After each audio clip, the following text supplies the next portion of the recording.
Russian forces operating in Ukraine have been employing the use of Silok radio jammers to disrupt the radio links between Ukrainian drones and their operators. News.com has learned that the effectiveness of this method is now in question since Ukraine uses drones to target and destroy said Silok systems. The most recent incident involved a Ukrainian aerobomber unit launching grenades from a Mavic quadcopter and subsequently obliterating a tripod-mounted Silok. The incident occurred on Saturday, January 20th, and footage posted to social media showed the Ukrainian aerobomber unit flying right up to one of the radar jamming devices, hovering while inspecting it, before dropping its incendiary ordnance on the electronic warfare (EU) device. The Silok's function is to automatically detect and jam drones' radio links within a range of up to 2.5 miles. It can be mounted on a tripod for static defense or transported on a truck. The first Silok was introduced to frontline forces in 2018 and participated in a war game held in Orenburg Oblast, Western Russia, in the same year.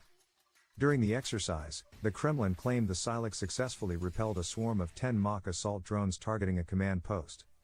However, Ukraine was reported to have captured one of the devices in 2022 and may have gotten to understand its inner workings. As a result, they have used the very drones that these mechanisms were designed to defend against, to out them. According to Forbes, Silok's performance in Ukraine has been far from satisfactory. Ukrainian forces have managed to disable Siloks in previous incidents that occurred in June and October 2022.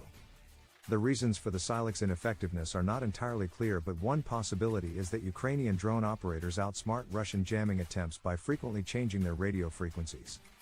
Another possibility is that the Silok lacks the necessary sensitivity to detect and the power to jam drones effectively. In short, it may simply be a case of the Silok being inadequate for the task at hand. The news follows conflicting earlier reports of Russia rendering Ukraine's drone force useless with their electronic warfare.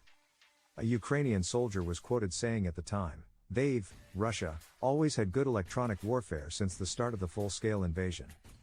But now it is better than us." At that point, the Russian EU was dubbed a major problem along the battlefront by Andrei Liskovich of the Ukraine Defense Fund. He said that the exchanges were a continual game of cat and mouse between Russia and Ukraine, noting further that his country's UAVs were getting jammed quite comprehensively. On June 18, 2023, French publication Le Monde reported that both Ukraine and Russia were losing hundreds of drones every day and cumulatively burning through 10,000 drones per month.